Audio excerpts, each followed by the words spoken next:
I'm Jim Benson, and you're listening to TV Time Machine on Intelligent Talk, 1170 KCBQ, and archived on TVTimeMachine.com. All right, Kelly, are you ready for this?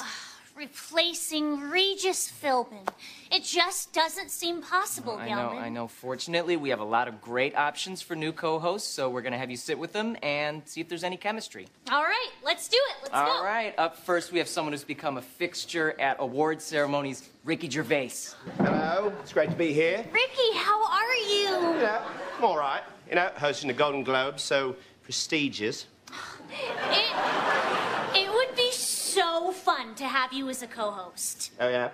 Yeah, because it's always been my dream to replace an 80-year-old man. Not really.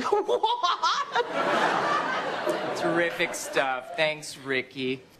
You know what I just realized, Gelman? Maybe the best co-host would be the person who's been here since the beginning. Really?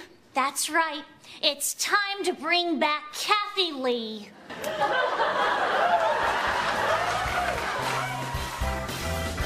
We're back again with actress, writer, and SNL cast member Nasim Pedrad, right here on the TV Time Machine. You became a regular cast member recently on SNL, so I'm sure that more and more people are recognizing you on a daily basis. What is that like? I guess it's not as bad as, like, you'd think. I don't know. A lot of people don't, just because so much of the show we're playing people that look nothing like us, so we're in wigs and Right. But yeah, you do sometimes get recognized, and it's usually a very pleasant exchange. It's also, weird at times if you're, in the middle of shoving your face with pasta, but other than that, it's usually fine. Now, do you get a chance, as you said, you really have a crazy, hectic schedule on the show. Do you get a chance to hang out and socialize with the rest of the cast members, or are you just way too busy to do normal things? No, we definitely do. We do. We have to, unwind every now and then. Sometimes we have Thursday nights off, which is nice. You can at least try to make plans to go get dinner. But like I said, the cast it's such a great group I feel so lucky to be in this cast, and I think we all genuinely enjoy hanging out, and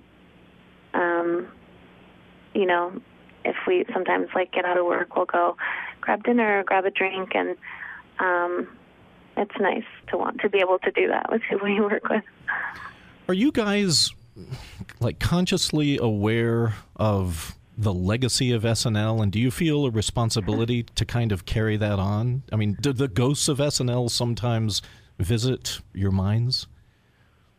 We're very aware of the legacy. I think what keeps us from spiraling or freaking out that we're on the show is that we have a show to put on every week, and we just have to focus on the work,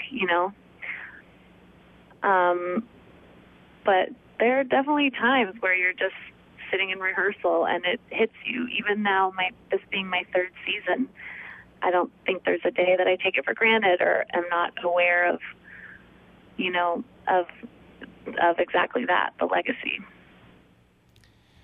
Not to give away, any secrets or anything like that, but are there certain characters or real people that you would like to portray on the show now and in the future? Oh, yeah. I mean, I meet people all the time that I'm like, you should be a character. I should study you. Yeah, I mean, whenever you're writing a character, for example, you just are trying to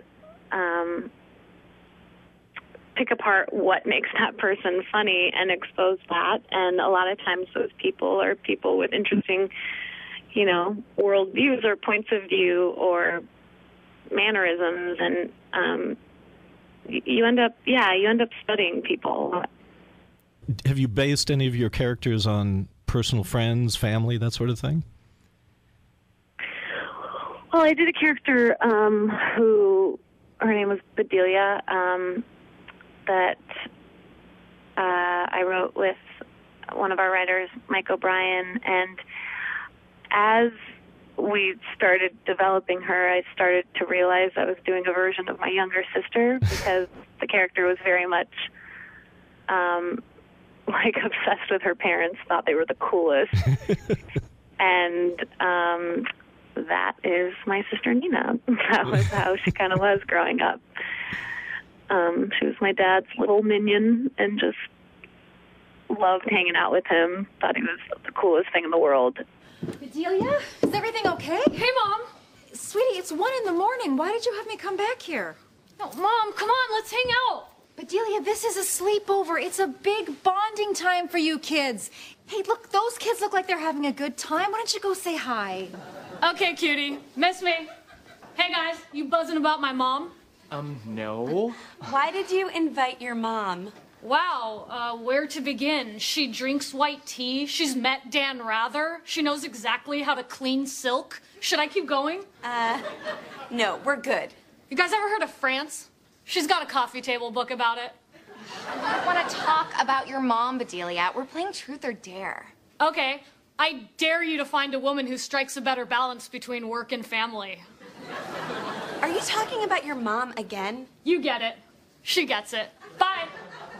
I would say that's the person that's been closest to someone I know. And a lot of times it's just, here's a crazy person that I walked by on the street. You mean there are crazy people in New York that you can actually base your characters on? I hate to break it to you, but yes. I mean, sometimes I'll honestly like just walk by someone and there's just overhear like even a slice of a conversation they're having, and that's enough of a kernel of something to inspire you to write a character, you know. They certainly don't always get on the show, but they can be very fun to write, and that's so much a part of being a cast member, is just trying things out. You know, a lot of times they never see the light of day, but that's part of the fun, is, for me, certainly, is, you know, the writing process. I definitely enjoy a lot. Nasim, how do you see your career in like 5, 10, 20 years?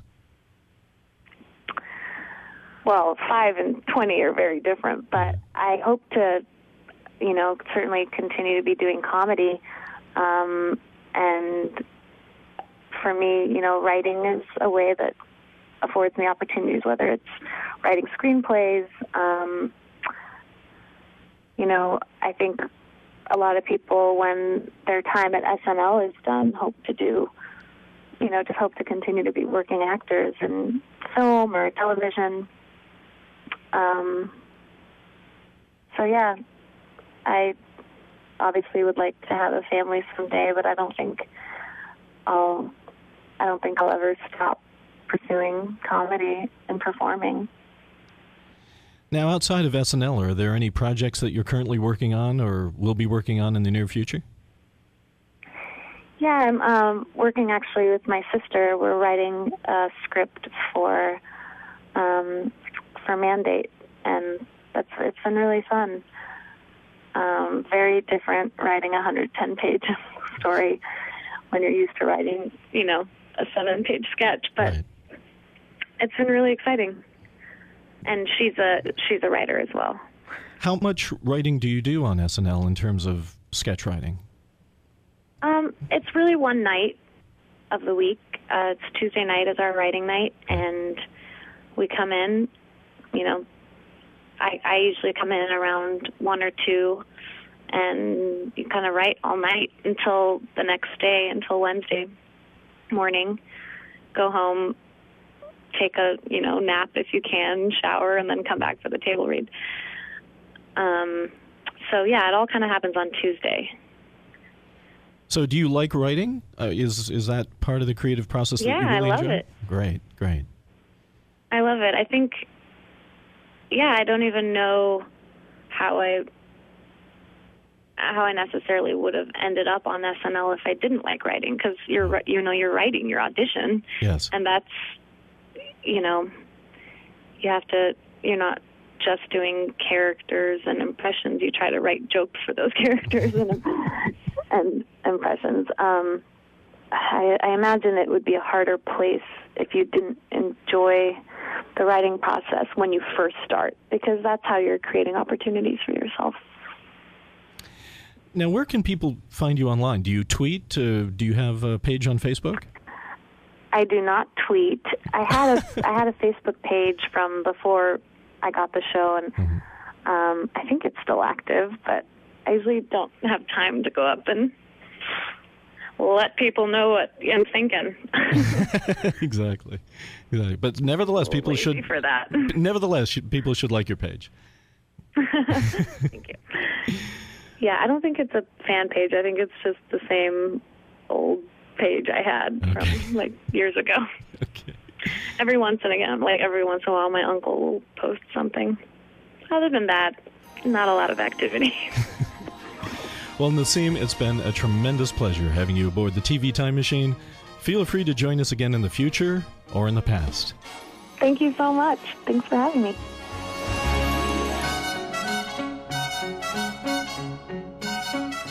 This is Jim Benson.